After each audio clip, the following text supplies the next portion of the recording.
Bona tarda a tots i benvinguts. Els que estan aquí presents i també els que estan comunicats per via telemàtica a través de la plataforma Zoom. Bé, en primer lloc, una petita nota informativa. Ja han vist vostès l'exposició de quadros, que és la nostra participació en el concurs que organitza el Consell de Col·legis de Metges de Catalunya. Aquest any és d'això, a Girona, ja ho saben. Bé, doncs, el que sí els vull dir és que els que tinguin interès d'anar a Girona amb l'autobús que posa el Col·legi de Metges, per favor, s'està limitant ja les places i el plaç, que passin pel Departament d'Activitats i Congressos i que s'apuntin. Es podran desplaçar, sap que el Col·legi de Metges posa un autobús per anar i tornar des de Girona. I també els que es vulguin quedar allà els explicaran tota la dinàmica de la reunió aquesta que fa el Consell de Col·legis de Metges. Bé, jo avui dono la paraula al doctor Lluís Carreras, que és el que ha portat el conferenciant d'avui. Tenim la sort de tenir entre nosotros a nuestro buen amigo y conferenciante de Madrid, de nuestra gran ciudad y nuestra amiga ciudad, que nos hablará sobre una propuesta integradora para América Latina, de los prejuicios a los posjuicios. Luis, por favor, tienes la palabra.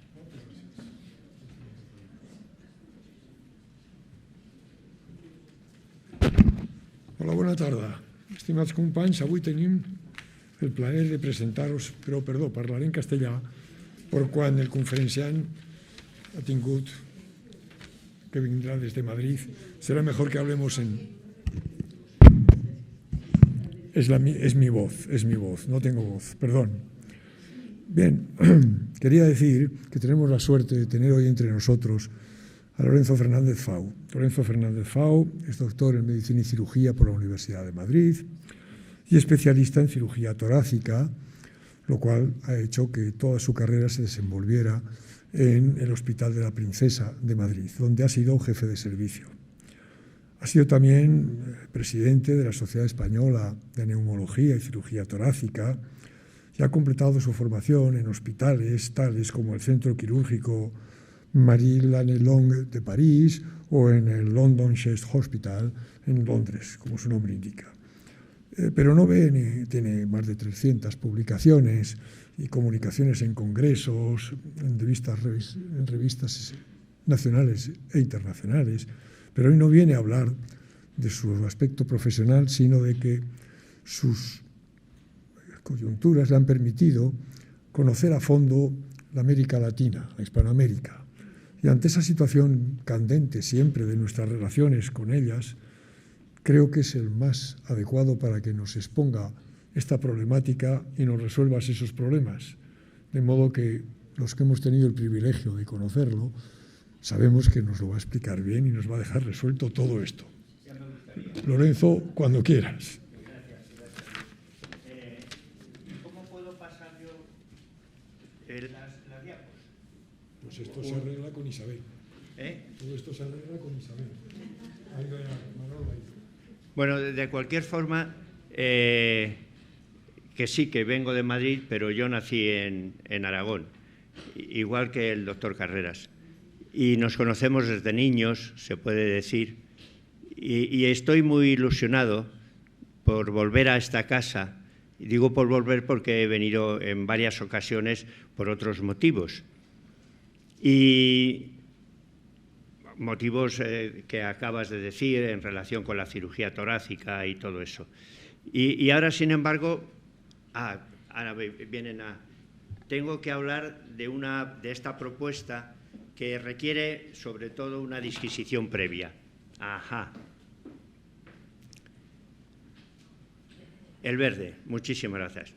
De entrada, debo decir que cuando el colegio me invitó a estas actividades, tuve una cierta desazón porque vi que para poder explicar con plenitud todas las cosas, toda esta propuesta, excedía con creces lo que el colegio me había propuesto. Pero hoy se me ha quitado esa desazón porque tanto Rosa como Luis, con el Riojita y con el Armagnac, pues se me ha quitado todo. Y además estaba riquísima la comida. Pero además, esto le pasa a cualquiera, porque, por ejemplo, hace unos días el nuevo premio Cervantes, Rafael Cadenas, el venezolano Rafael Cadenas, vino a decir lo mismo, que no es lo mismo lo que se dice que lo que se escribe. Y, por lo tanto, si ustedes quieren tener constancia de lo que yo he escrito y de lo que no puedo decir ahora, se lo puedo proporcionar sin ningún problema. ¿Y qué es lo que les quiero decir? Porque evidentemente no voy a hablar de cirugía torácica. Voy a hablar de esta propuesta, y lo más urgente yo creo que hay que decir ahora es que los latinoamericanos actuales tienen que aceptar sin cortapisas a los dos abuelos que metafóricamente sientan todos los días a su mesa. Y eso tiene un problema, porque ellos pueden tener predilección por uno sobre el otro, y eso laminar las expectativas integradoras que yo pretendo exponer aquí. ¿Y a qué abuelos me refiero? Pues me refiero a estos abuelos que surgieron a partir de esa hibridación étnica que se produjo a partir de 1492 en el llamado entonces Nuevo Mundo. Fíjense ustedes que ahora mismo más del 70%, en algunos lugares el 90% de los latinoamericanos son eso, el producto de una cruce étnico que se produjo entonces. Pero incluso en lugares donde, como por ejemplo Buenos Aires, donde se cree que tienen una, ¿qué diría yo?, una situación más clara, cuando se tipifica el cruce étnico con métodos genéticos, vean ustedes que puede alcanzar hasta el 53 o 54% de mestizaje. No es ninguna tontería. Bueno, quiero decir desde el punto de vista de los que estamos planteando. Y de todas formas voy a tomar el consejo de Celorio cuando en el prólogo de la primera novela que escribió Carlos Fuentes vino a decir lo que ustedes están leyendo. Entonces voy a utilizar mi propia experiencia para hablar de esta propuesta integradora. Esto tiene un inconveniente, y es que me obliga a la autocitación, y por lo tanto, por eso les pido disculpas de antemano. Estábamos hablando antes de la princesa y de mi maestro, en este caso Plácido González Duarte. En el medio intelectual por el que se movía Duarte, era frecuentísimo, yo lo oía constantemente decir que para poder entendernos cuando hablamos es preciso ponernos de acuerdo sobre el exacto significado de las palabras. Tiene su importancia, como luego explicaré. Duarte se le consideraba como el mejor cirujano del siglo XX español. Toda actitud maximalista puede conducir a horror, es verdad, pero sin embargo buena parte de sus colegas de la época le consideraron como el último gran cirujano general del país. Y ya que estamos en Barcelona, les digo que esa sala que ven ahí es donde él recibió el segundo premio Gimbernat. Es una sala que ustedes conocen, la sala de anatomía del antiguo Sant Pau, y que supongo que seguirá igual de hermosa de cuando yo la conocí, que es justo cuando le dieron el segundo premio Gimbernat. Esta foto que ves ahí, Luis, me la dedicó el día que yo cumplía 29 añitos, que tú siempre me felicitas ese día. Un año, por cierto, bien movidito, sobre todo en el mayo francés, y en octubre en Tlatelolco, que es una población, una plaza que hay en la Ciudad de México, donde se produjo la célebre matanza. Decía yo que donde transitaba Duarte transitaba en esta fotografía que ven ahí, en el que se celebraba el centenario de su nacimiento, en el que participamos algunos de sus discípulos y hay buena parte de sus amigos, los amigos que eran llamados aquellos de la generación del 27. Una generación que no solamente se refiere a aquellos que se reunieron en el Ateneo de Sevilla para celebrar el tricentenario de la muerte de Góngora, que ven ustedes ahí arriba. falta alguno. Ahí está Pepín Bello, por ejemplo. No está Pepín Bello, seguramente porque es el que hizo la foto. Pero Laín consideraba no solamente a esos como la generación del 27, sino a todos los intelectuales, artistas, pintores, de todo que existieron en ese momento.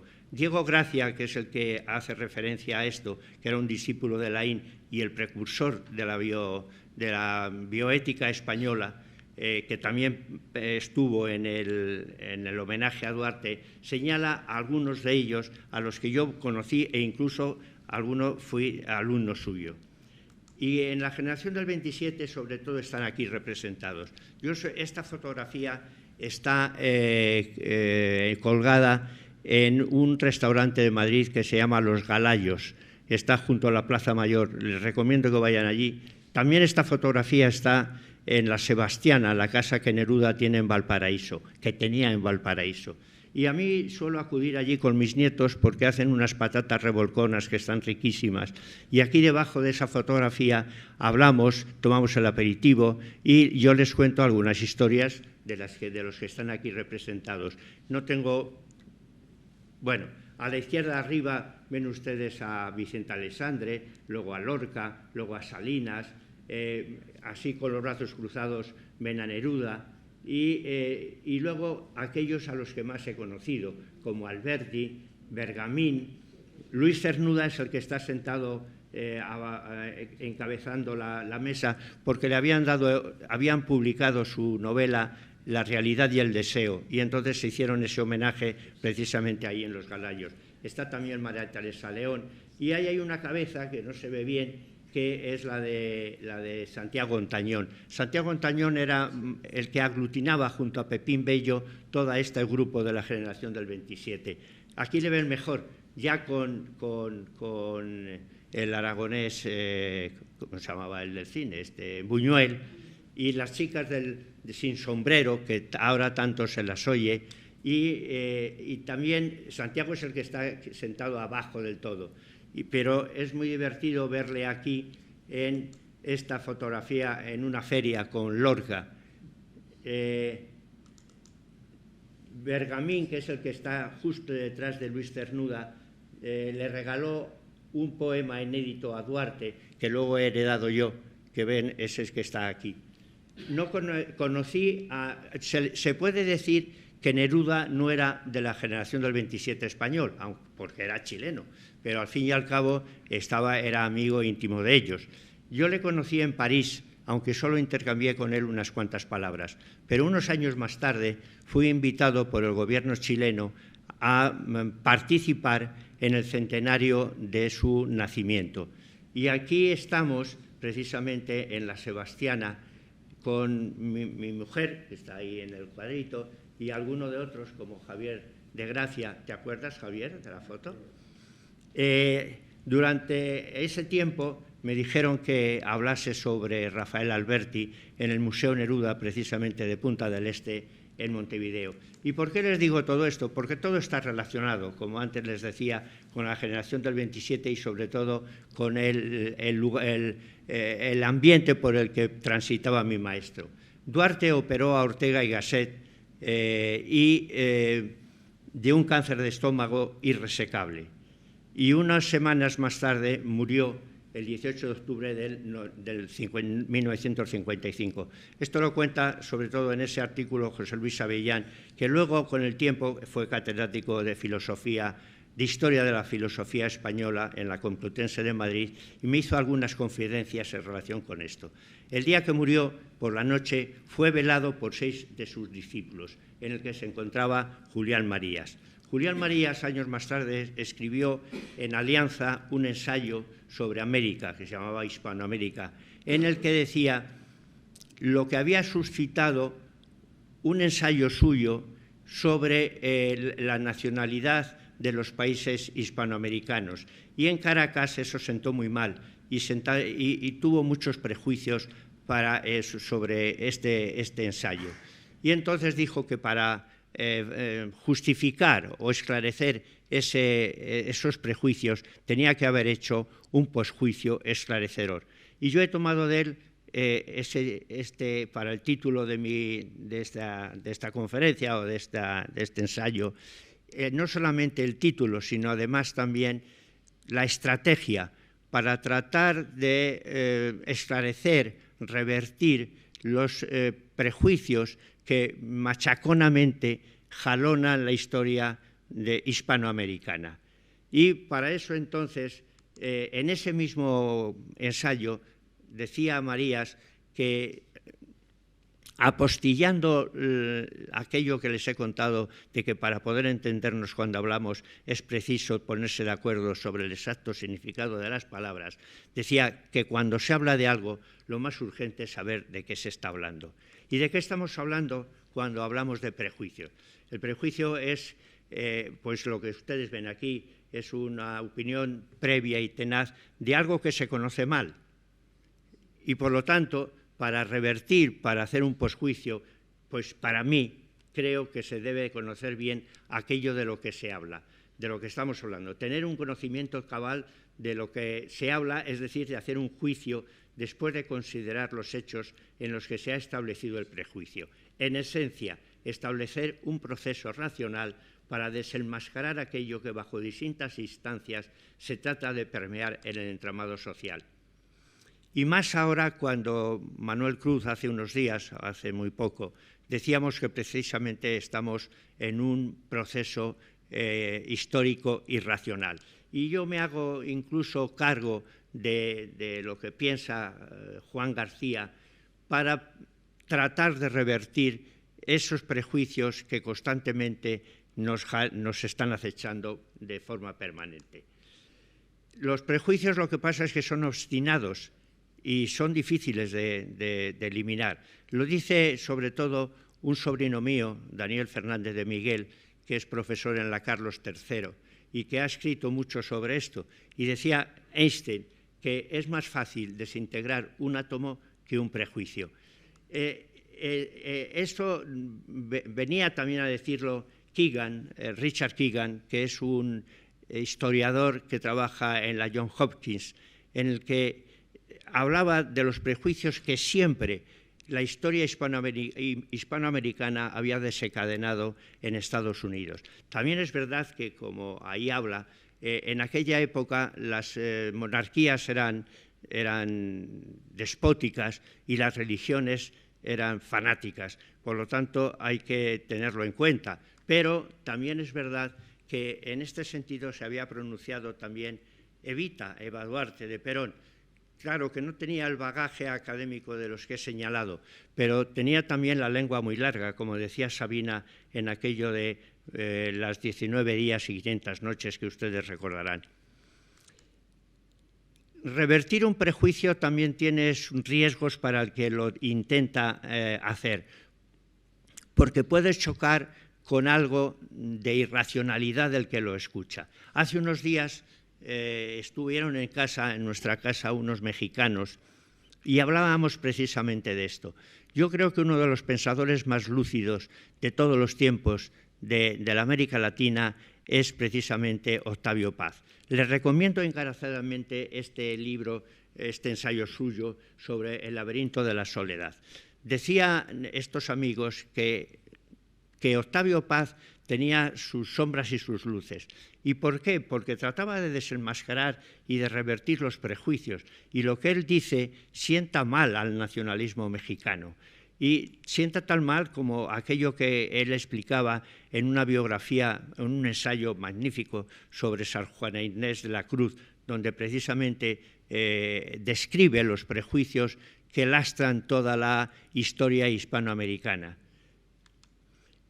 Y siguiendo con esta tónica que hablaba antes de Celorio sobre la importancia de la experiencia en relación con lo que uno dice o escribe, tengo que decirles que aunque yo tenía mucha sensibilidad sobre la historia sobre América, se concretó sobre todo cuando en el año 1976 caí aplastado por la baja presión de oxígeno que existe en el aeropuerto de La Paz, que está, ya saben, a 4.000 metros de altura. A ese primer congreso le han sucedido de 3 o 4 anuales de forma ininterrumpida desde entonces. Esto me ha, he creído tener una experiencia y un conocimiento en el que puede que haya apercibido la esencia americana, o tal vez he creído que eso era así, pero sí, sobre todo, he visto las cosas que nos unen con los latinoamericanos y también las que nos separan, que son enormes. ¿Y por qué digo esto? Pues porque esos dos abuelos pueden tener dos tendencias diferentes. El abuelo indigenista, en este caso quiero decir lo que representa el indigenismo, ve al abuelo españolista, al abuelo español, como un ser aventurero, cruel, ignorante, que tuvo por un desmedido afán de codicia, produjo un gran genocidio. Por otro lado, el abuelo españolista ve a los indígenas, a aquellos abuelos indígenas, como, a los abuelos españoles como unos seres audaces que realizaron hazañas prodigiosas con una misión evangelizadora. Esto, si quieren, luego hablamos sobre ello. Y que recuerden que entonces en prestigiosos centros académicos de Europa, por ejemplo en la Sorbona, se discutía si los indígenas americanos tenían alma, por lo tanto si eran hombres. No es ninguna tontería el asunto. Y como decimos, ¿de qué estamos hablando? Lo más urgente que debemos hacer cuando estamos hablando, ¿qué queremos decir con aventurero? Si tenemos en cuenta lo que la RAE dice de un aventurero, pues efectivamente los españoles eran aventureros que además querían lograr fama, fortuna y gloria. No olviden que buena parte de los conquistadores que inicialmente fueron a América eran los segundones, es decir, aquellos que no tenían, estaban incluidos en el mayorazgo, en el hereu catalán, y por lo tanto buscaban fama, fortuna, tanto en la Iglesia como en el ejército. Decía que tipificaba quiénes eran, si eran aventureros, ignorantes y tal. ¿Qué es un ignorante? Pues la RAE también dice que es aquel que carece de cultura o conocimientos. Eran ignorantes los conquistadores, los iniciales conquistadores, pues si es aquel que carece de cultura o conocimientos, yo creo que hay que tener en cuenta la época en la que se hizo todo esto.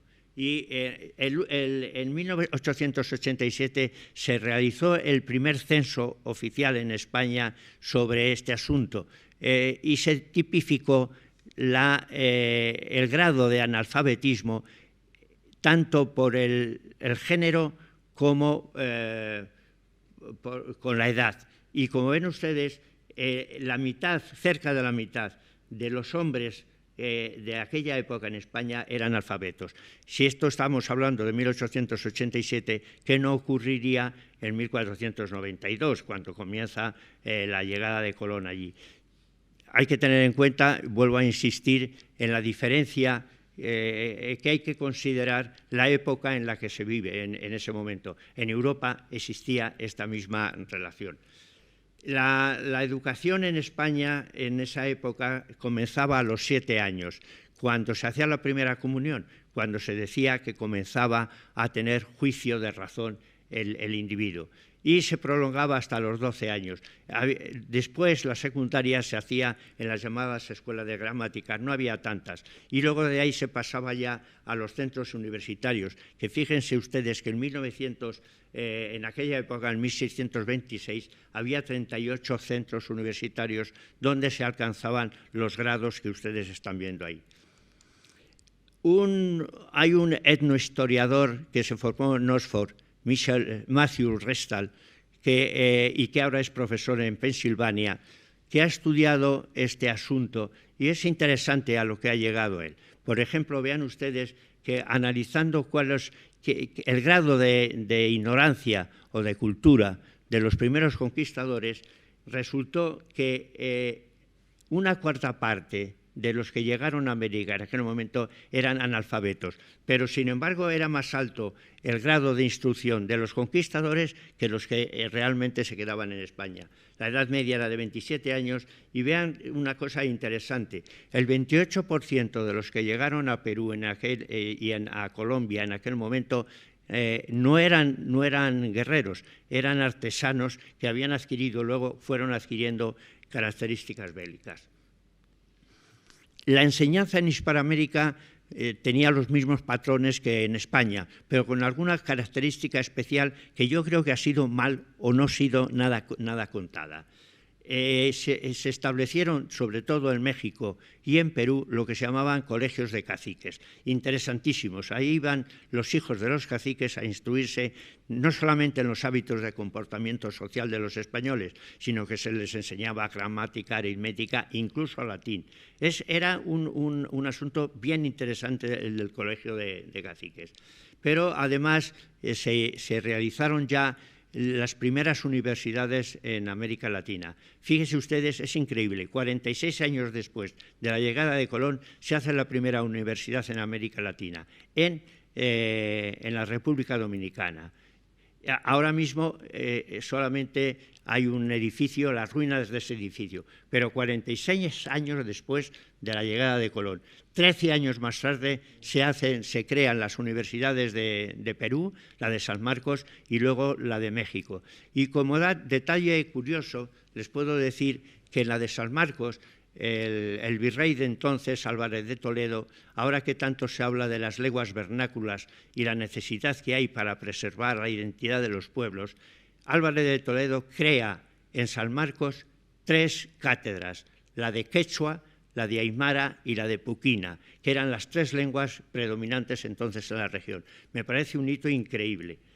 Estos hechos vienen a decir que si eran ignorantes o no los conquistadores, pero sobre todo me parece que hay un asunto bien controvertido, teniendo en cuenta que en buena parte de la región, sobre todo, por ejemplo, en el área andina, no tenían escritura y, por lo tanto, pues es cuestionable llamarles a unos ignorantes y a otros no. Loomis es un historiador y periodista, compañero de estudios de Roosevelt en Harvard, que ha tenido una interesante visión y una historia, yo creo que relevante al estudiar la historia de los pueblos americanos. Teniendo fama y dinero y un montón de cosas, se marchó a convivir durante mucho tiempo con los indígenas de Baja California y llegó a decir lo que ustedes están viendo, que en América del Norte, en Estados Unidos, la información ha sido muy precaria y que actualmente, sin embargo, se está revertiendo esa situación.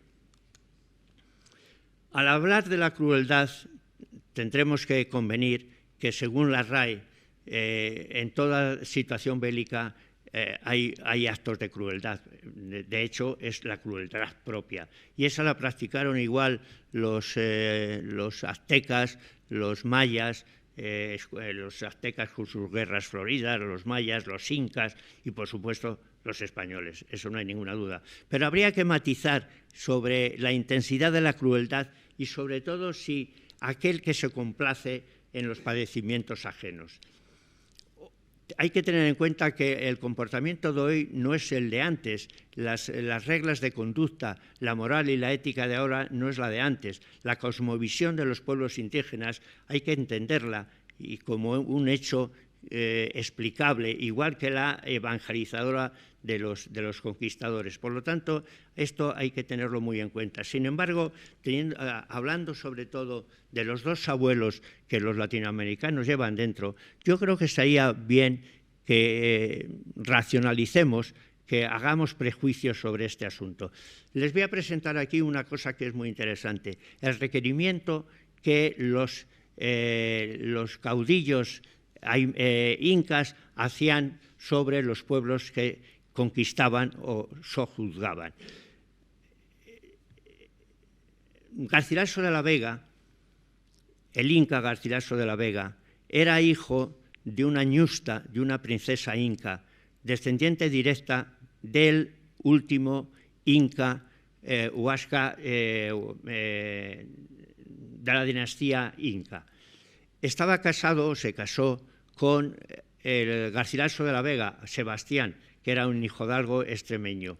Durante su infancia y buena parte de su adolescencia vivió en el medio inca de su madre y recibió instrucciones sobre su estirpe durante muchísimo tiempo. Y eso le dio lugar luego a escribir una magna obra en 1622 que se llamó Los comentarios reales de los incas. He tomado del tomo segundo y tercero distintos pasajes de su historia. Puedo decirles que en aquella época Huayna Cápac, que era el abuelo precisamente de Isabel Occo, que es como así se llamaba la madre de Garcilaso, con 50.000 hombres hizo una guerra de expansión sobre el norte del actual Perú, sobre los huaycas, lupas, caranques, cañaris, etcétera, etcétera. No les voy a hablar de todas las barbaridades que hizo, porque ya está bien, pero sin embargo sí quiero que vean esto, que es interesante, el requerimiento que les hacía a los pueblos que iba a dominar si no se sometían pacíficamente. Tumpala, que es el que ahí está representado, era el caudillo de una zona noroeste, cerca del Pacífico, cerca de la isla de Puna. Y ahí lo que les decía, que si no se sometían pacíficamente... No hay problema. Rosa, puedes sentarte, mujer. Si no se sometían pacíficamente, les quitarían su antigua libertad, se llevarían a sus mujeres, les quitarían las costumbres, les darían leyes nuevas y sobre todo les matarían por doquier. Y lo curioso es que Garcilaso dice que eso se hacía para civilizar e implantar su religión, sus leyes y culturas a los pueblos bárbaros. Pues fíjense ustedes lo que ocurría con el requerimiento español en 1533. Una técnica, una teoría jurista nacida de la Universidad de Salamanca por Juan López de Palacios Rubio. Una universidad que con el tiempo actualmente los juristas consideran que en aquella época fueron precursores de los actuales derechos humanos que se han firmado en 1948 por la ONU. Pero fíjense ustedes lo que le mandaron a Pizarro para que hiciese el requerimiento sobre los pueblos incas si acaso no se sometían pacíficamente a su mandato. Hacían exactamente lo mismo que el requerimiento que hicieron los incas a los pueblos subjugados. En este sentido, pues supongo que habrá que tener en cuenta una ambivalencia sentimental y los actuales latinoamericanos tendrán que repudiar drásticamente a sus dos abuelos o darse cuenta que eran los modos de conducta entonces predominantes. Se habla también del genocidio que se causó en América Latina a los pueblos con la conquista. Y yo creo que este es un término el más injusto con el que se puede catalogar a los conquistadores, porque si tenemos en cuenta lo que decíamos antes del exacto significado de las palabras, no es así exactamente como se define, la RAE define un genocidio o un exterminio. No es para nada igual, y les voy a decir por qué. Seguramente habrá que buscar una palabra más adecuada, y yo creo que esta podría ser el colapso demográfico. Hay ahora mismo una abundantísima bibliografía que desmiente este asunto del genocidio español generado en América Latina. Solamente les expongo aquí algunos de los autores que se han hablado sobre ello. Entonces yo creo que habría que buscar alguna razón para demostrarlo. Determinar el genocidio o las muertes ocasionadas en aquel momento es bien difícil, y porque entonces las mediciones censales, casi como ahora, no son tan fáciles. Para ello se recurre, hay autores como Cook, que ha trabajado mucho, sobre todo en este sentido en Perú, ha utilizado métodos subsidiarios para poder catalogar, para poder contabilizar las pérdidas humanas que se produjeron en aquella época. Y ha utilizado disciplinas diferentes, muy interesantes y muy rigurosas científicamente hablando. Y entonces se puede decir cosas como esta, que en los 30 años que están aquí consignados, en Perú murieron aproximadamente, desapareció la mitad de la población.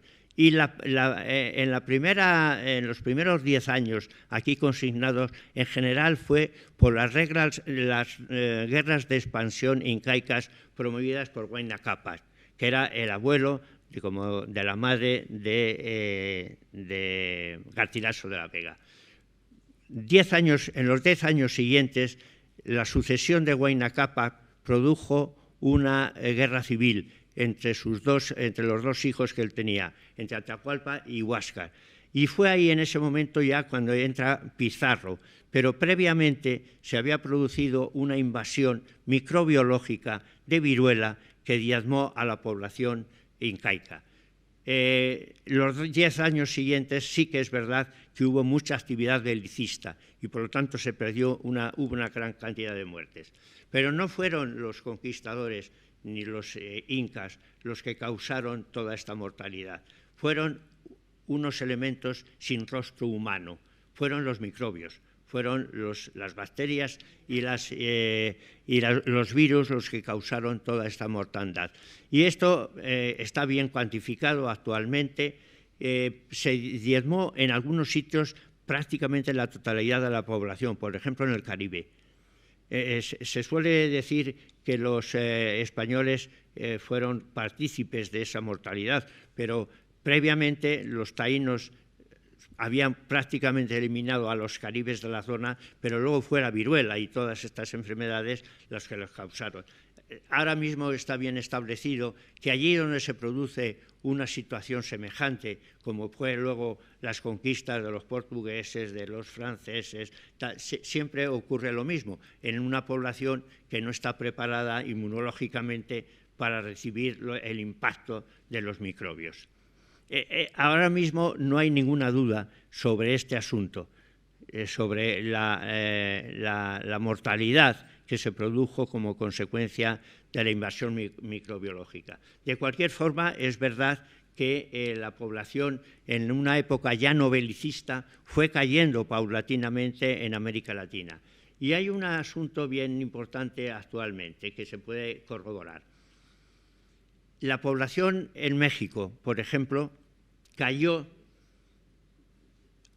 a un 60% desde el comienzo de la conquista hasta el comienzo también de las independencias.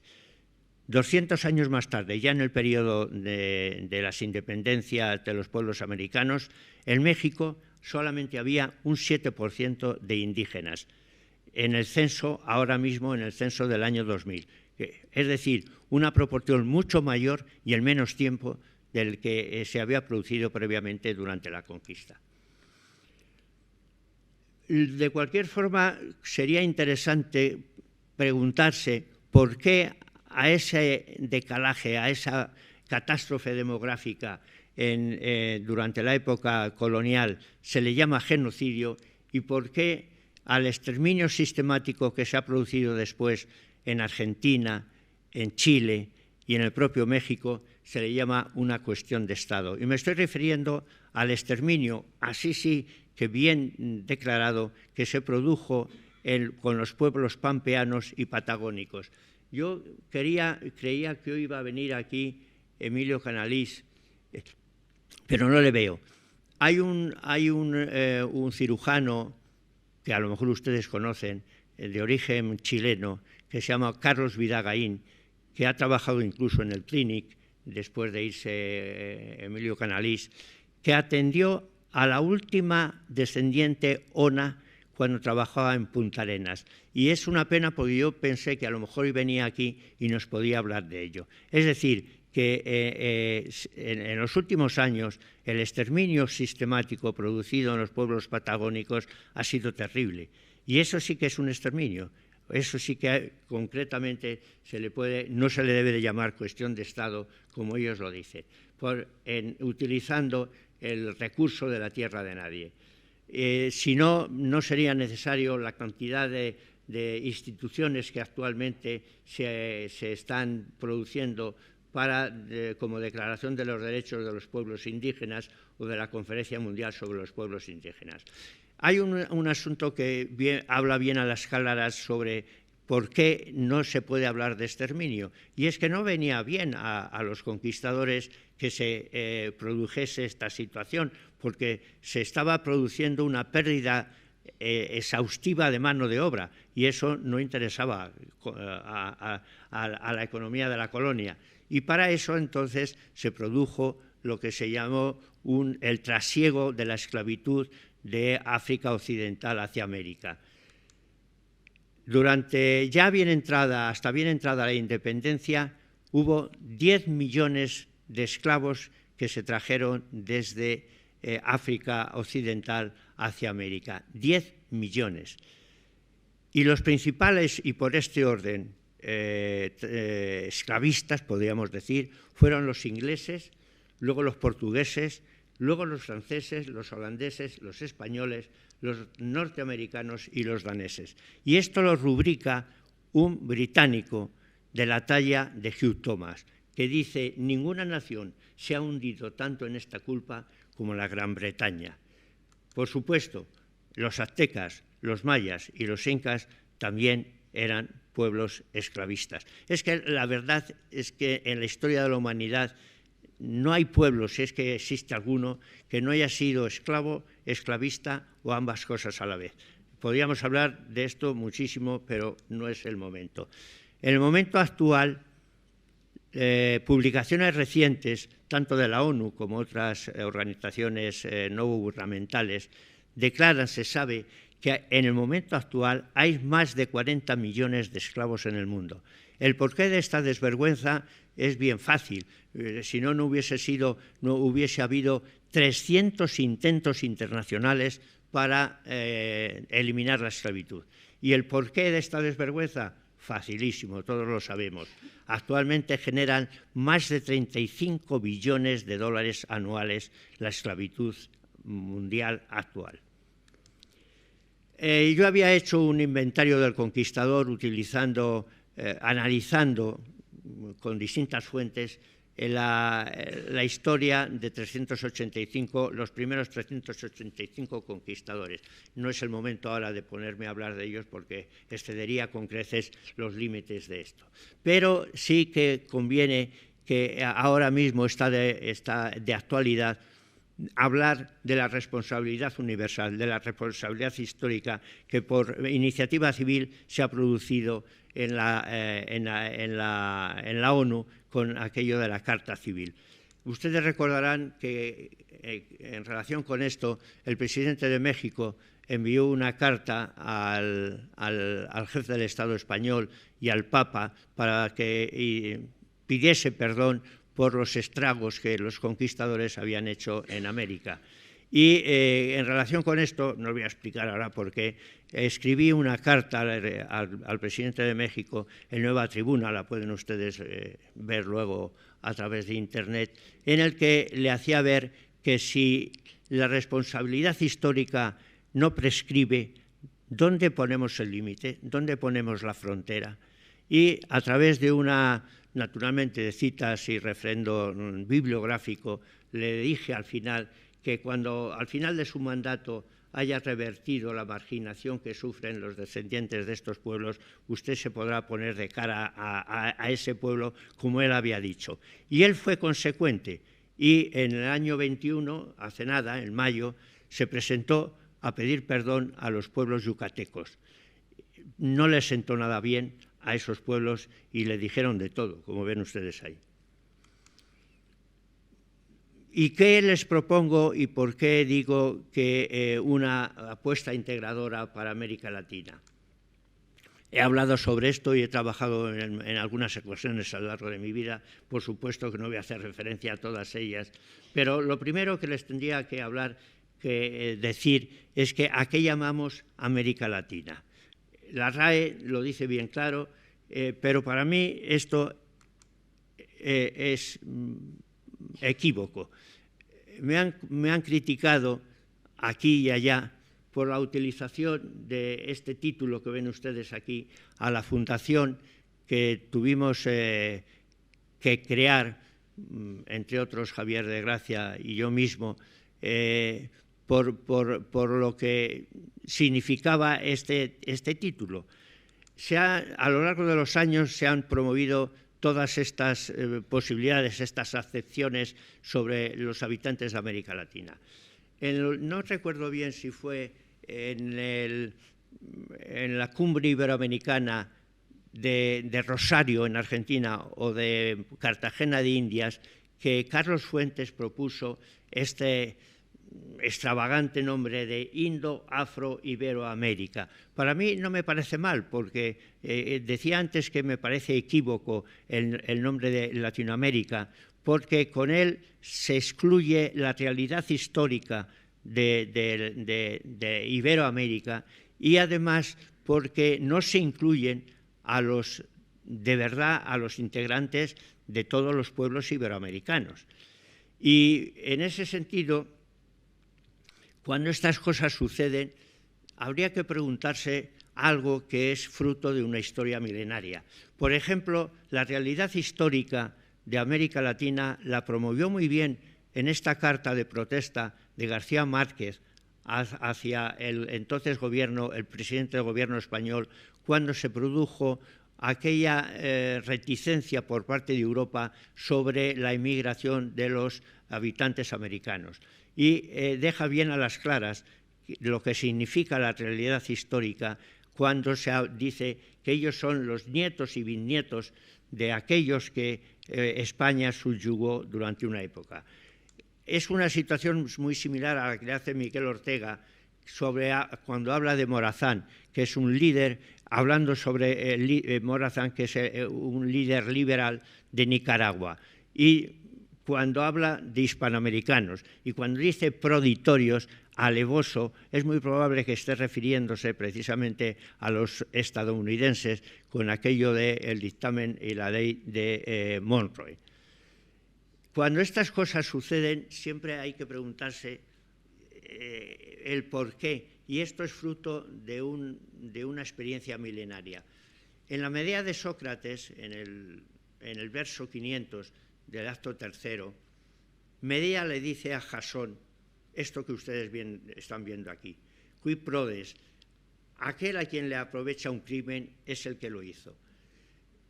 Esto, que en realidad no era de Séneca, ¿he dicho Sócrates antes? A Séneca, por supuesto. Lo había hecho antes Lucio Lunsino y luego Cicerón lo incorporó al derecho romano y desde entonces ha figurado en el derecho penal. Qui prodes, ¿a quién le interesa? ¿A quién le interesaba llamar América Latina? Pues sobre todo le interesaba a las apetencias expansionistas que sobre América en ese momento tenía Napoleón III. Napoleón III tenía un consejero, Michel Chevalier, que era economista y promotor del libre comercio. En esos dos artículos que ven ustedes, habla por primera vez de Latinoamérica. Hasta entonces nunca había ocurrido. Yo no he leído esos dos artículos, pero sí el de Torres Martínez, que habla de ello en los cuadernos de la Universidad de Marsella. Y de ahí ese nombre lo tomaron intelectuales de entonces hispanoamericanos que querían desprenderse, lógicamente, de la tutela que durante siglos había representado la hegemonía española. Y así Caicedo en Colombia, Bilbao en Chile o Muñoz del Monte en la República Dominicana, luego también en Cuba y luego incluso en España, estuvieron promoviendo y dando identidad a América Latina. Naturalmente, todos esos intelectuales que ustedes están viendo fueron los que han sustentado la idea de América Latina y, por supuesto, ha calado en la población americana. Esa población que, como ustedes saben, hemos dicho antes, está cuajada de una hibridación étnica y que para el cubano Alejo Carpentier ven ustedes que significa el más tremendo mestizaje que haya podido contemplarse nunca. Uslar Prieti, el venezolano Uslar Prieti, lo expresa, yo creo que con fidelidad, cuando habla en la creación del mundo, del nuevo mundo, sobre la comunidad iberoamericana y sobre la creación que ha fundado un inmenso y rico espacio de humanidad y cultura que no ha logrado hasta ahora tomar plena conciencia de su promisoria realidad y de sus inmensas posibilidades. Conciencia, para mí, consiste en hacerse cargo de la realidad circundante. Tomo siempre la referencia de Ortega cuando dice que la conciencia consiste en asistir a la asistencia, en saber de lo que se ve, saber lo que se sabe. Para mí, conciencia también para tener presente que si no participas en la toma de decisiones, otros lo harán por ti. Y vuelvo a usar a Uslar Prieti cuando dice que es necesario dar por bueno nuestro pasado y no repudiarlo, asimilar el pasado y aceptar su identidad. Y ese sería precisamente lo que lograría la integración de los pueblos de una inmensa comunidad cultural y de una tradición histórica propia. Utilizo con cierta frecuencia un aforismo de Eugenio d'Ors que dice todo lo que no es tradición es plagio. Por cierto, Eugenio d'Ors yo creo que está enterrado o murió en Villanueva de la Geltrú. Un pueblo bastante curioso. Ahí nació también Macià.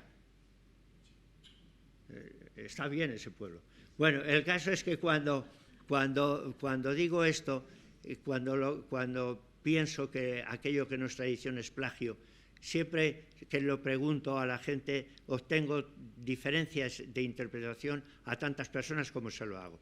Yo creo que lo que quería deciros que cuando uno cree decir algo novedoso, cuando uno cree tener una idea original, si echa la vista atrás se da cuenta que eso ya lo ha dicho otro. Y generalmente un griego del clasicismo. En este caso estoy hablando de Uslar Prieti, pero también lo haré de los clásicos de entonces. Mis ideas integradoras comenzaron a tener, aunque venían de lejos, comenzaron a tener sentido cuando, junto con Javier de Gracia, tuvimos la oportunidad de organizar en Madrid el Congreso Mundial contra la Tuberculosis y Enfermedades Respiratorias. En aquel momento nos llevamos a casi un centenar de iberoamericanos a mi casa, al Escorial. Mi casa no es esta, que, como ven ustedes. Pero esa flechita que ven ustedes allí es la puerta del colegio de Alfonso XII, que es donde yo hice la secundaria. Ese señor que hay allí también estuvo allí. Me refiero a Luis Carreras. Y ahí estaba entrando precisamente con aquellos que vinieron de Iberoamérica cuando hicimos el Congreso. No crean, yo 7 años los pasé aquí y no crean que era tan aburrido el asunto, porque había cosas muy entretenidas. Por ejemplo, cuando se rodó Orgullo y Pasión y otras muchas películas. Pero en Orgullo y Pasión, en el Patio de Reyes, que ven ustedes allí, circulaba vestida de guerrillera española Sofía Loren y lucía esplendorosa, como ustedes pueden ver ahí. Esos que ven por allí cerca no somos nosotros. En este caso no hablo del doctor Carreras, hablo de mí mismo, que estaba intentando coger perspectiva, tratando de trepar infructuosamente por las columnas dóricas que ven ustedes adosadas allí. Mi casa, como digo, no es esta, es esta que ven aquí, que está a unos 100 metros de lo que se ve, esa casita que se ve allí, que es el monasterio de Prestado. Se llama monasterio de Prestado porque es donde vivió Felipe II mientras se construía el Grande, y esto ocurrió durante 20 años, entre 1650, 1560 y 1580. Les voy a decir algo para relajar además este tostón que les estoy dando. A un lado, en el lado de la izquierda, estaba la Casa del Estado, que era donde trabajaban de vez en cuando el duque de Alba y don Juan de Austria. Precisamente el doctor Carreras, durante una temporada, tú no estabas entonces, pero hay una casa ahí donde tú sí viviste durante algún tiempo. Al otro lado estaba la casa de Ruy López da Silva, el príncipe de Éboli, y con su mujer, esa señora que tenía un parche negro, que era la princesa de Éboli. Un poquito más abajo, lo que ven enfrente es el actual ayuntamiento, que se tiró el antiguo, que era bien bonito, pero un poquito más abajo estaba la embajada de Inglaterra. Quiero decir que en este villorrio fue caput mundi durante algún tiempo. Algunos de los señores estos que estuvieron en el Congreso nuestro, en la casa del príncipe de Éboli hay actualmente un bar que es célebre por la tortilla de patata, y llevé a algunos de ellos a tomar el aperitivo allí. Y había un boliviano que el propietario es un tipo que tenía, además de hacer buena tortilla, era muy castizo. Y entonces varias veces le insistió el boliviano en decirle que él era de Bolivia.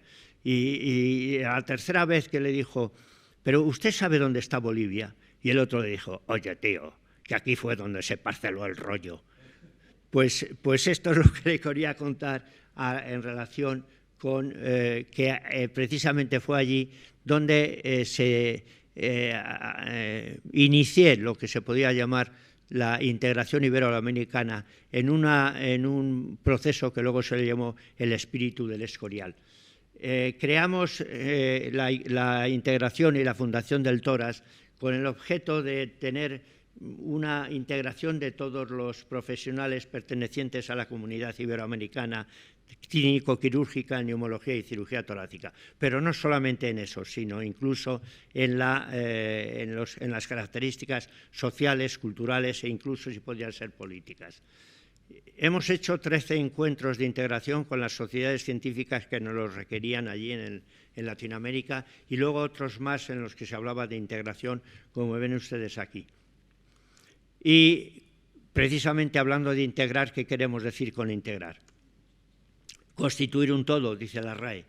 Y cuando decía antes de Eugenio Godós que todo lo que no es tradición es plagio, fíjense ustedes lo que pensaba Aristóteles cuando en el libro primero, quinto y séptimo de la Metafísica pueden ustedes leer tanto sobre el todo y sobre las partes e intuir, que no lo dijo, pero sin embargo se le atribuye, esto que el todo es más que la suma de las partes. Y esto que luego se llamó la realidad ingenua, tuvo durante siglos, incluso ahora, una presencia completamente intelectual y conceptual, hasta que llegó un señor que se llamaba Copérnico, que tuvo la extravagante idea de decir que la Tierra giraba alrededor del Sol, y además que lo hacía a una velocidad, como ven ustedes ahí, de 30 kilómetros por segundo, aunque nosotros no nos damos cuenta que existe eso, para crear, a través del enfoque matemático positivista, luego ya de Galileo y de Newton, y Descartes, un concepto diferente sobre cómo se debería integrar y analizar todos los elementos por separado del conjunto.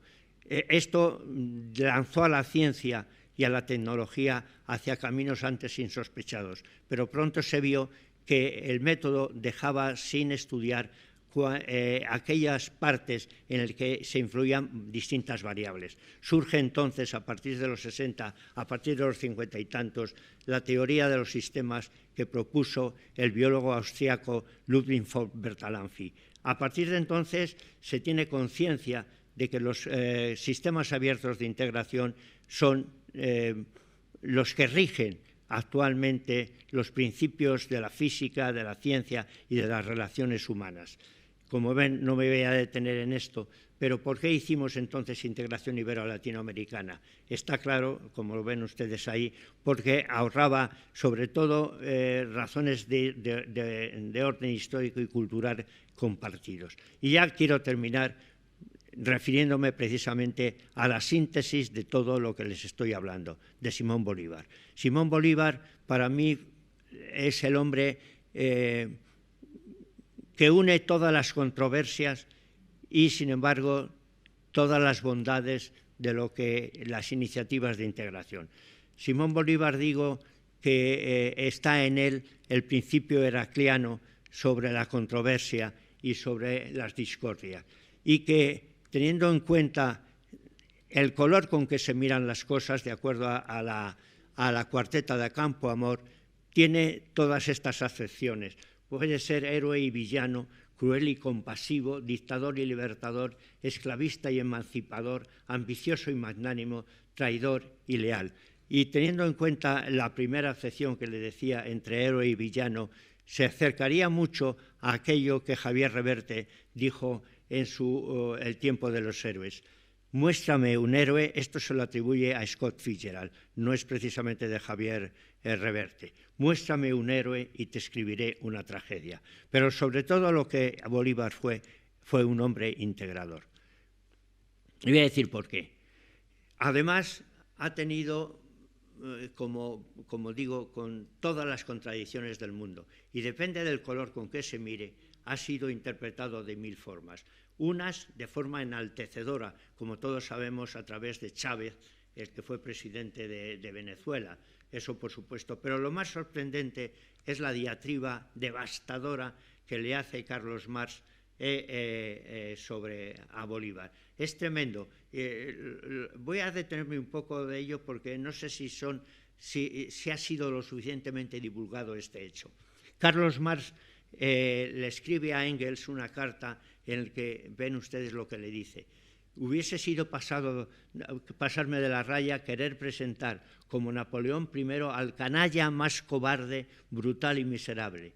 Bolívar es el verdadero Zuluk. Es tremendo que eso lo diga Carlos Marx, y a él le achacaron que estaba utilizando prejuicios, sobre todo por las fuentes en las que utilizaba o se basaba al hablar de Bolívar. Un editor estadounidense le había encargado a Marx que hiciese un capítulo para una enciclopedia a publicar en Estados Unidos. Se llamaba Dana. Y sobre todo le acusaba a Dana de ser prejuicioso sobre Bolívar. Pues bien, el artículo que escribió estaba y está en el Instituto Marx Engels Lenin que existe en Moscú. En aquel momento estaba semiocultado por el Kremlin porque, por las razones que les he dicho, del tono prejuicioso que se utilizaba sobre Bolívar. Pero un intelectual argentino, se llamaba Aníbal Ponce, se dio cuenta, supo que existía ese documento y se fue al Instituto Marx Engels Lenin que hay en Moscú, y que en ese momento dirigía un señor que se llamaba Adoraski. Y este hombre, al ver el interés que tenía Aníbal Ponce sobre el documento, le hizo una fotografía y se la entregó. Aníbal Ponce tradujo este artículo y lo publicó en esta revista que ven ustedes ahí, que se llama Dialéctica. Esa revista, ese original, se encuentra en un instituto de cooperación que existe, se llama Florian Gori, que hay en Buenos Aires. Y mira por dónde yo me enteré de ello, y el bibliotecario, Sergio Lis, el bibliotecario de esa institución, me lo proporcionó y me explicó todo esto que les acabo de decir ahora.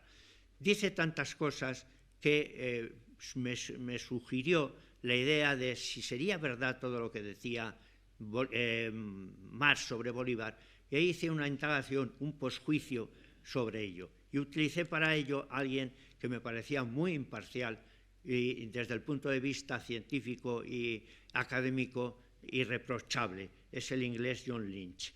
No les voy a hablar precisamente de eso porque me estoy pasando de tiempo, según me dice Luis Carreras.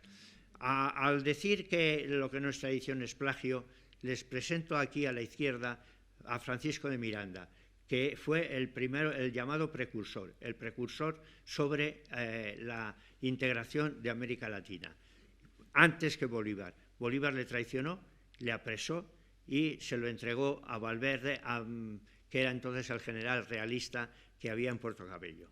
Pero previamente Bolívar había escrito una carta en su primer exilio en Jamaica, la llamada Carta de Jamaica. Se la envió a un inglés que vivía en el norte de Jamaica y en ella dice claramente que la gran idea integradora consiste en lo que ven ustedes allí, hacer un solo gobierno de todos los pueblos que en ese momento ya estaban bajo, ya no la tutela de España, sino independientes. Y le encargó a Santander, entonces vicepresidente de Colombia, que hiciese un congreso en Panamá, un congreso llamado anfictiónico, para promover esta integración. Y le dijo textualmente y claramente a quién no tenía que invitar al congreso para no perjudicar las iniciativas que él tenía. Y, sin embargo, Santander desoyó ese consejo e invitó a aquellos que podían perjudicar la integración de los pueblos ibero-latinoamericanos. ¿A quién le interesaba todo eso? Le interesaba sobre todo, y por eso lo hizo Santander, a Inglaterra, que entonces quería, naturalmente, estaba compitiendo con España por la hegemonía mundial. Le interesaba a Francia, no voy a decir, hemos hablado de Napoleón III, no voy a insistir por ello como me paso de tiempo. Le interesaba a Estados Unidos que no hubiese un fraccionamiento americano, y estaba ya dando en ese momento indicios claros de expansión y de imperialismo con la doctrina Monroe, con la invasión de México, con la creación de Texas, y sobre todo les interesaba a los caudillos americanos que promovían ya la secesión y que a partir de entonces crearon lo que luego históricamente hemos sabido. En esa Carta de Jamaica, estoy terminando, Luis, dice esto que es premonitorio. Fue un visionario y, se mire como se mire, fue un hombre de una capacidad intuitiva increíble. Y dice, esta especie de corporación, es decir, la creación de un conjunto de un gobierno latinoamericano, podrá tener lugar en alguna época dichosa de nuestra generación, de nuestra regeneración. Otra esperanza es infundada, semejante a la del abate Saint-Pierre, que concibió el laudable delirio de reunir un Congreso Europeo para decidir de la suerte y de los intereses de aquellas naciones. Imagínense ustedes, justo ahora que se ha creado la Unión Europea y que estamos en las mejores condiciones de que se pudiese crear una integración latinoamericana. Y lo dice Uslar Prieti, al que vuelvo a referirme. ¿Cómo podríamos los latinoamericanos cruzarnos de brazos cultivando esta especie de complejo de Edipo, esta limitación espiritual de no estar de acuerdo con el abuelo indio porque preferimos al abuelo español, o no estar de acuerdo con el abuelo español porque preferimos al abuelo indio, cuando a los dos los tenemos dentro, a lo que yo decía antes, que los sentamos a diario en su mesa? De modo que las dos tareas que tiene la América Latina, muy importantes, son, en primer lugar, la de asimilar el pasado y aceptar su identidad para saber quiénes somos y dar por bueno quiénes somos. El segundo paso sería difícil darlo, sería la integración de los pueblos de una inmensa comunidad cultural y de una tradición histórica propia. Y yo creo que para zanjar la ocasión, en este sentido de los dos abuelos, les cito al que para mí es la esencia de la Revolución Mexicana, al poeta Ramón López Velarde, que en La novedad de la patria habla de una patria entreverada, una patria de naturaleza culminante y de espíritu intermedio, tripartito, en el cual se encierran todos los sabores. Es algo parecido a lo que Julián Marías hablaba de la Plaza Mayor de los pueblos americanos. era el órgano de la presencia mutua. En la Plaza Mayor se habla, se discute, se compra, se vende, se negocia, se ama, se odia, se estudia. Y esto de estudiar parece mentira que pueda decir eso, pero si ustedes fuesen a la Plaza Mayor de Sucre, tú te acuerdas, Javier, los estudiantes por la noche estudiaban en las tibias noches de Sucre, mascando la coca para mejorar su rendimiento, y por lo tanto se estudia también en las plazas de Latinoamérica. Y por lo tanto, ¿por qué no crear la Plaza Mayor, es decir, la Unión Iberoamericana? Y después del tostón que les he dado, no me queda más remedio que darles las gracias por su amable atención. Y me someto a lo que queráis.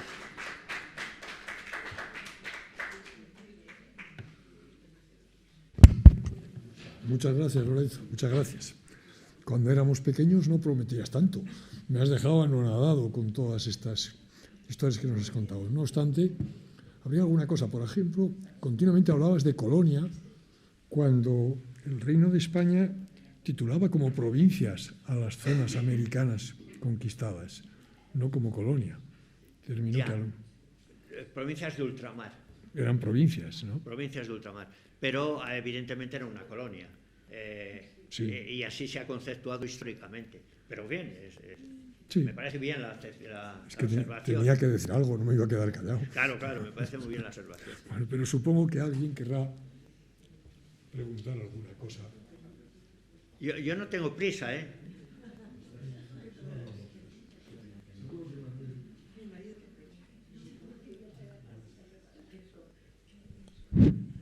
Amigo Lorenzo, en primer lugar, felicidad. Te quiero felicitar realmente por la conferencia que nos has dado. No solo por su contenido, por la estructuración metodológica, sino también realmente es admirable tu caudal memorístico. Es impresionante. Felicidades. Conozco bastante Suramérica. Tengo la suerte de estar casado con una suramericana. Colombiana. Y la verdad es que hemos ido mucho, lo conozco bastante. Y la verdad es que coincide bastante con lo que has dicho. Es verdad que en una conquista y en todos los pueblos hay la vertiente positiva y creativa buena, pero también hay la vertiente negativa. La esclavitud, el genocidio, etc. Siempre pasa lo mismo, como has especificado. Tanto lo han hecho los españoles como los alemanes, como los franceses. Todo el mundo lo ha hecho esto. Pero sí que uno ve que junto a estos, digamos, leyenda negra que explican, ves también una gran Colombia, una gran Venezuela, una gran Perú, es decir, grandes obras, universidades, catedrales maravillosas.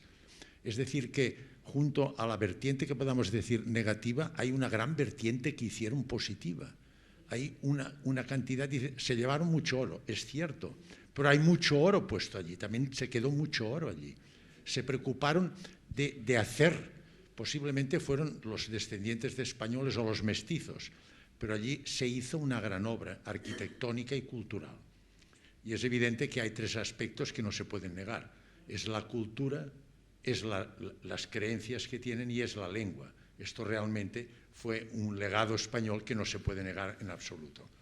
O sea que yo creo que hay una vertiente negativa que tristemente está bastante inculcada en los países latinoamericanos, pero que junto a esto se hizo una labor, creo yo, cultural, constructiva en todos los aspectos, que pienso que, yo no diría que sea la mejor, pero creo que muchas otras coloniales que se han hecho fueron mucho peores o tuvieron mucho que aprender de lo que hizo España allí.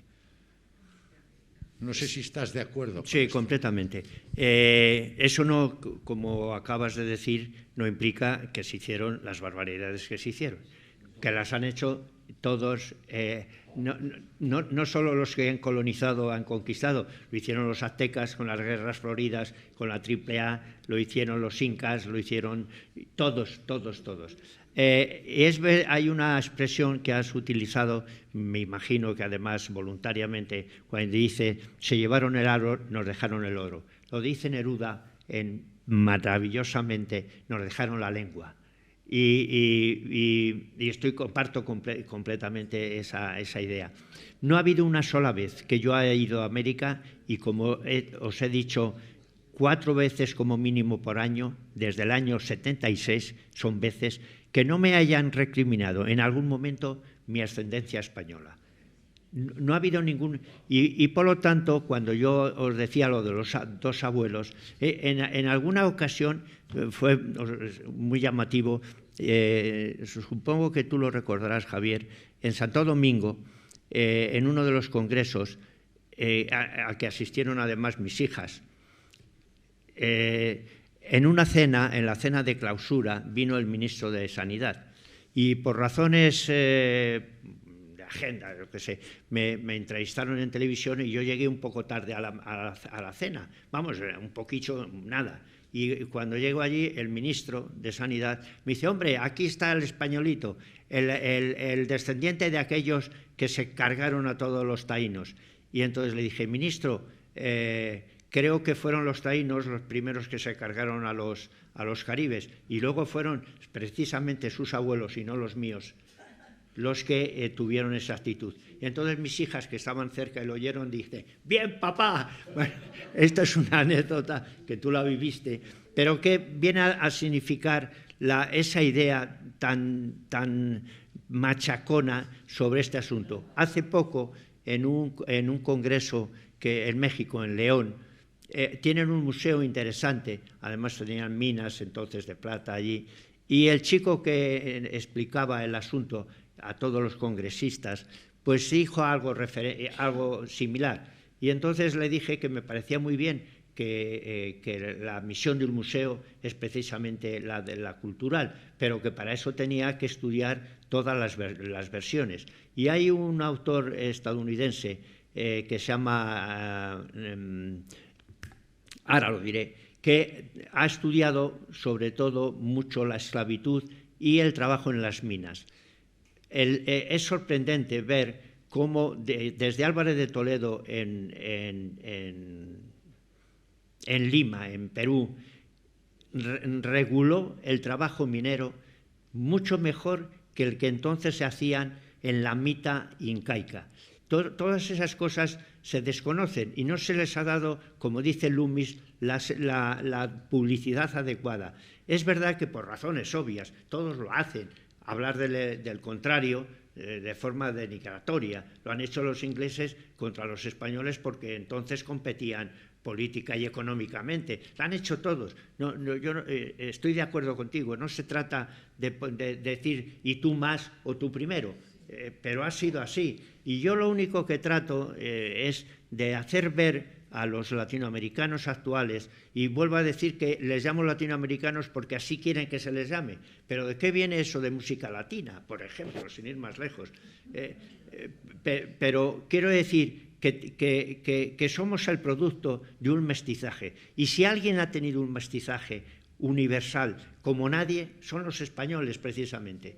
Y ahí tenemos el Arco de Triunfo de no sé qué, el Acueducto de Segovia, y tantas obras que, como has dicho, que ahora dan precisamente dinerito por el turismo, pero que, en fin, que somos el producto de un mestizaje enorme, y que yo no sé si eso enriquece o no, pero es la realidad.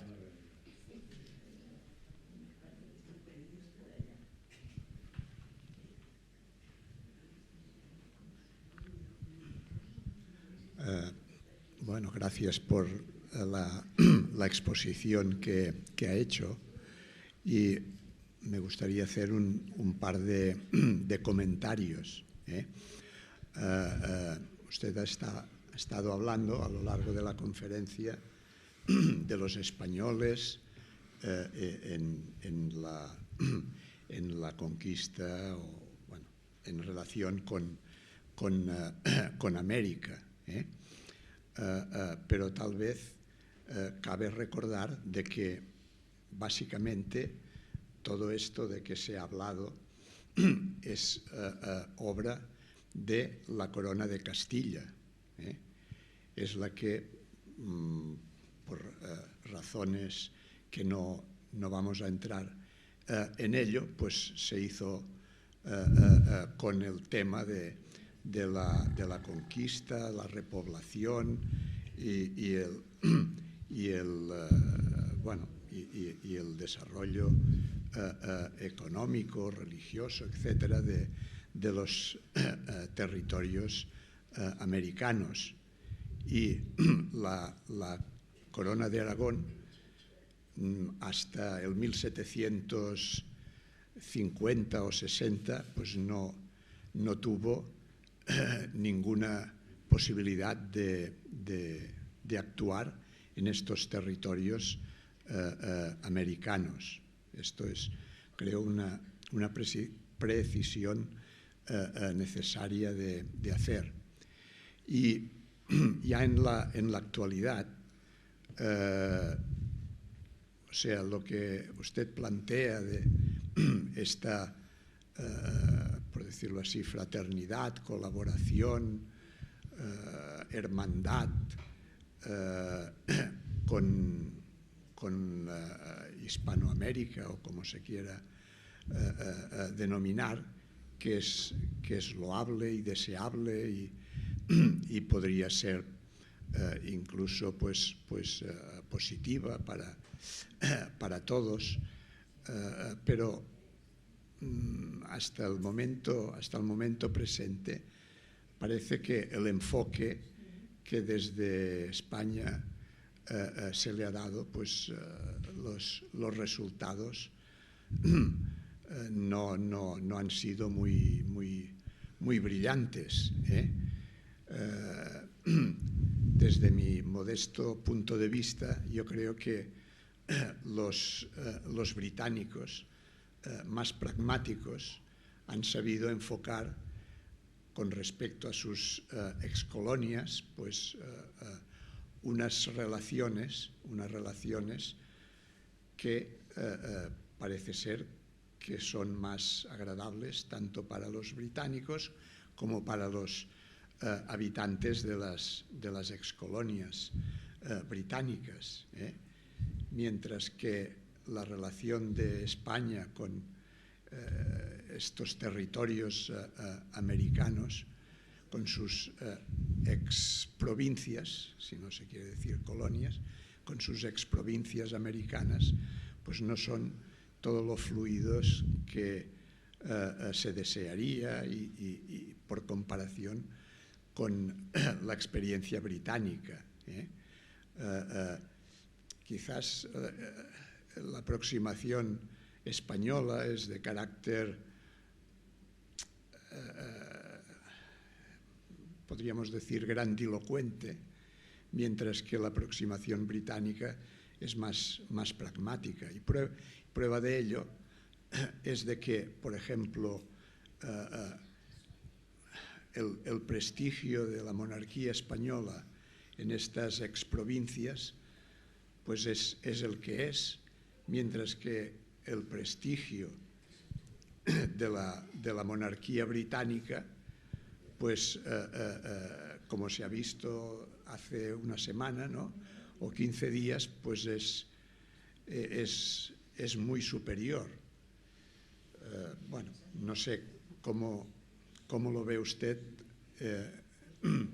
estas apreciaciones que le presento. Gracias. Pues la veo muy bien, porque coincido con usted totalmente, con algunas discrepancias que ahora le voy a expresar. La Commonwealth fue una estrategia, yo creo, muy bien planteada por Inglaterra, y ahí está. También está lo que supuso la colonización que ellos ejercieron en otros lugares, como por ejemplo en China, en todo Asia, en la India, etcétera, etcétera. Sobre ello, pero yo no he venido a hablar de eso, y coincido con usted en que el planteamiento fue diferente. Y tampoco voy a, como he dicho al final, y tú más, y quién fue el primero. Estoy completamente de acuerdo con usted. En la primera les he presentado en una diapositiva un estudio de Restal, profesor en Pensilvania, sobre cómo fue inicialmente la conquista y quiénes fueron el origen de los conquistadores.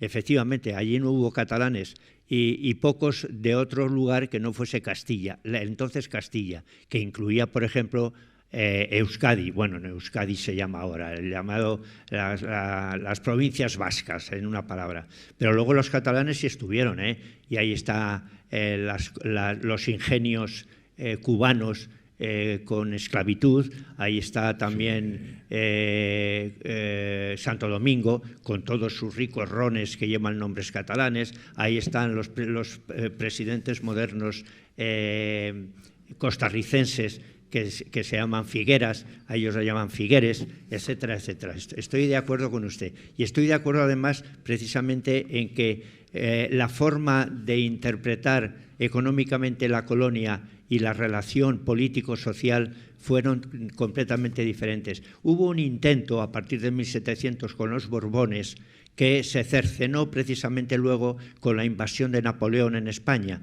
y que con una idea, una pretensión por parte de Carlos III incluso, de realizar un intercambio ya y una libertad sobre la colonia que no se vino a dar, y que luego fue justo parte de esos caudillos que yo he señalado, que en las Cortes de Cádiz se les propuso para tener una cierta autonomía, cosa que rechazaron porque ya no les interesaba a ellos tampoco. Pero coincido con usted, es diferente.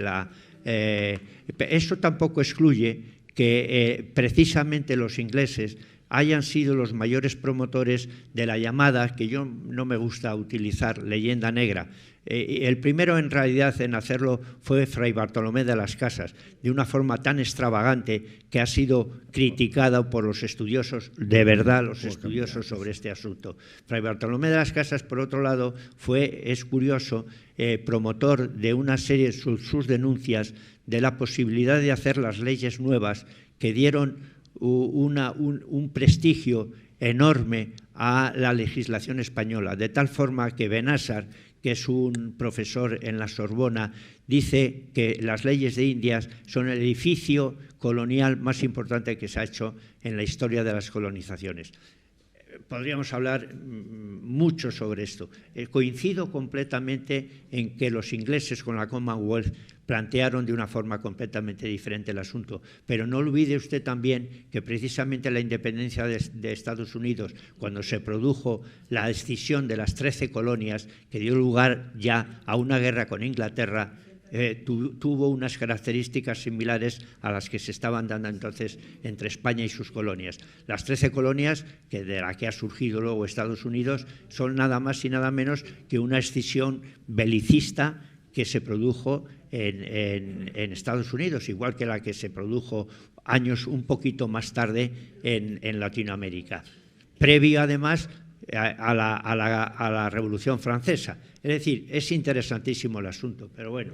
Lorenzo, hay una serie de preguntas aquí. En primer lugar, nuestro amigo Joaquín Riera te felicita por la brillante exposición, estupenda, muy completa, y pregunta, ¿es mejor llamarla iberoamericana o latinoamericana?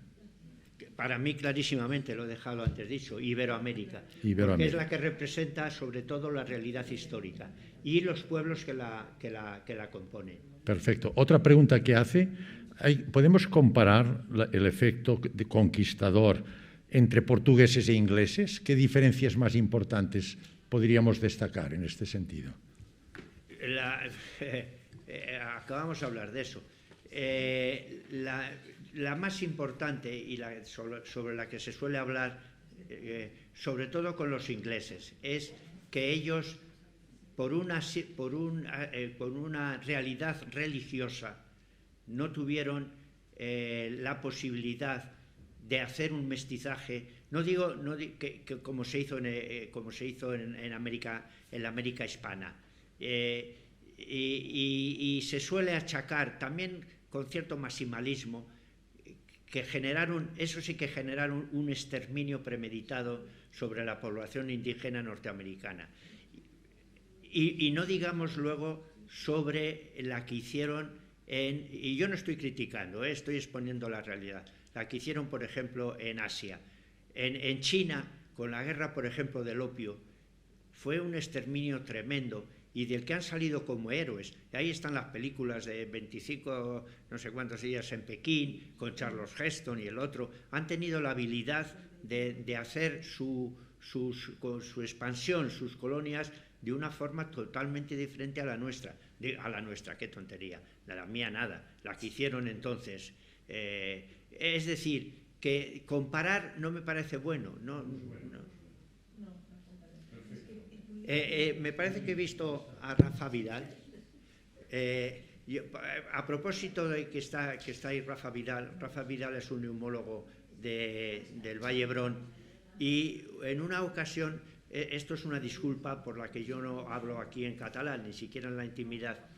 En una ocasión, bueno, nosotros tuvimos la oportunidad en SEPAR de realizar muchos congresos o reuniones para los residentes, tanto de neumología como en cirugía torácica.